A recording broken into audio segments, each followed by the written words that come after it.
अच्छा, रिटायर किया हुआ जितना जज अथी है, बोला है IAS US, तो सब लूट के बैठा हुआ है। एक इलेक्शन जीत जाने के बाद वो स्वच्छ और ईमानदार हो जाते हैं, लुटेरे हो जाते हैं, भ्रष्ट हो जाते हैं और पता नहीं क्या क्या हो जाते हैं। क्या वास्तव में IAS IPS और सिविल सेवा के अधिकारी डकैत होते हैं, लुटेरे होते हैं?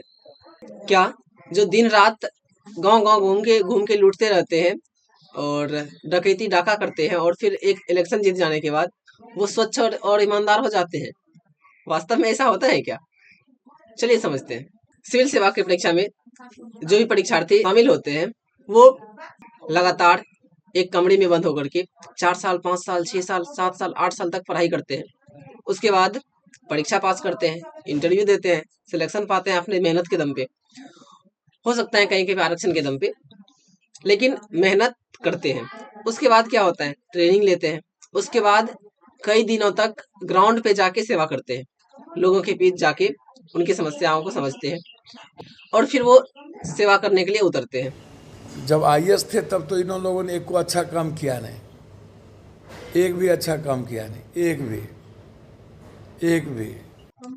जब वो सेवा करने के लिए उतरते हैं तो उसे बहुत सारी चुनौतियों का सामना करना पड़ता है, भ्रष्ट नेताओं का सामना करना पड़ता है और फिर अपने में ही उपस्थित भ्रष्ट कर्मचारियों का सामना करना पड़ता है।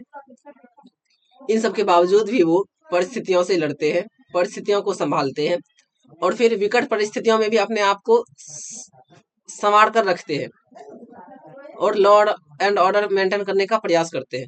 लेकिन उसके बावजूद भी उसकी एक चूक की वजह से या फिर राजनेताओं की एक चूक का परिणाम होता है जो उस सिविल सेवा अधिकारी को भुगतना पड़ता है और फिर वे लुटेरे हो जाते हैं, भ्रष्ट हो जाते हैं और पता नहीं क्या क्या हो जाते हैं। यदि ऐसा ही होता है तो क्या IAS IPS लुटेरे हैं? तो क्या पुलिस में भर्ती होने वाले दरोगा SI सिपाही लुटेरे हैं? जो लुटेरे वास्तव में होते हैं बस एक चुनाव जीत जाने के बाद क्या वो ईमानदार हो जाते हैं, जिन पे कई सारे केस लदे हुए हो, कई सारे आरोप लगे लगे हुए हो और फिर वो एक चुनाव जीतने के बाद स्वच्छ हो जाते हैं, ईमानदार हो जाते हैं? आंसर है जी नहीं, बस लोगों की मानसिकता का परिणाम है। यदि आप एक लुटेरे को अपना संरक्षक मान लें तो आप एक गलत फहमी में जी रहे हैं।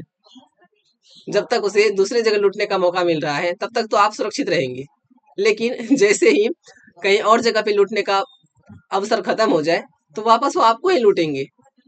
It's clear. यदि आप किसी लुटेरे से अपनी सुरक्षा की अपेक्षा करते हैं तो शायद ये भ्रम है और यह भ्रम दूर होना भी चाहिए। यदि IAS IPS अपनी नौकरी छोड़ करके वो राजनीति में आना चाहते हैं तो उसका एक ब्लैक साइड भी होता है। ब्लैक साइड क्या है कि अपने कार्यकाल में वे जिस परिस्थितियों को झेलते हैं, जिस भ्रष्ट नेताओं का उससे उनसे सामना होता है, जिस भ्रष्ट नेताओं का बात उसे मानना पड़ता है, जिस भ्रष्ट नेताओं की नीति का समर्थन करना पड़ता है, भ्रष्ट नीति का, उन सब से वो अजीज हो जाते हैं और उन्हें ऐसा प्रतीत होता है कि ये सिस्टम कमजोर पड़ रहा है इस भ्रष्ट नेताओं के सामने और फिर वो उस सिस्टम को बदलने का प्रयास करते हैं।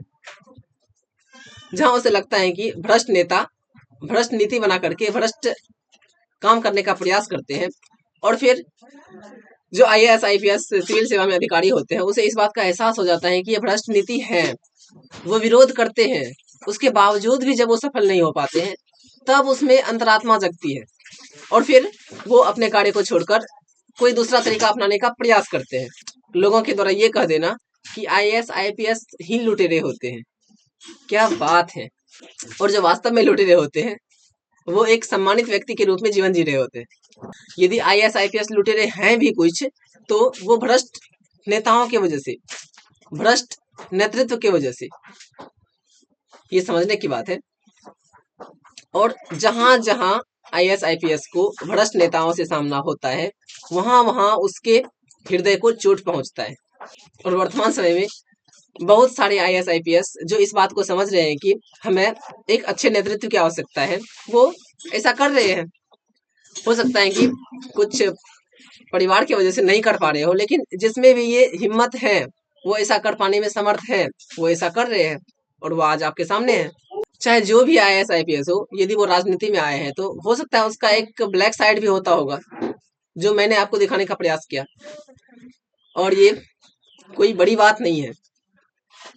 आपको हजारों नेता मिल जाएंगे जो कि भ्रष्ट किस्म के हैं, जिन पर कि हजारों आरोप है भ्रष्टाचार के। उसके बावजूद भी आज वो खुले तौर पे सामान्य जीवन यापन कर रहे हैं, और वही घूम घूम के बोल रहे हैं कि IAS IPS लुटेरे होते हैं, IAS IPS भ्रष्ट होते हैं, वो जनता की सेवा ही नहीं करते हैं। जो जनता को ही लूट के नेता खाली बन जाते हैं, वो जनता की सेवा करते हैं। क्या बात है। जो सिविल अधिकारी जनता के सेवक माने जाते हैं, उसे लुटेरा कहा जाता है। और फिर जो वास्तव में लूट कर पहुंचते हैं किसी अच्छे से पद पे, वो तो सम्मानित व्यक्ति हो गए। IAS IPS लुटेरे होते हैं, ये बात मुझे तो सही नहीं लगता। हाँ, यदि नेता लुटेरे होते होंगे तो IAS IPS को उसके साथ साथ बनना पड़ता होगा लुटेरा, अदरवाइज कोई ऑप्शन नहीं है। यार अजीब हालत है। जिनके ऊपर लूट के हजारों मुकदमे चल रहे हो, वो आज लूट का परिभाषा बता रहे हैं कि लुटेरा कौन होता है, उसका परिभाषा बता रहे हैं। गजब हाल है।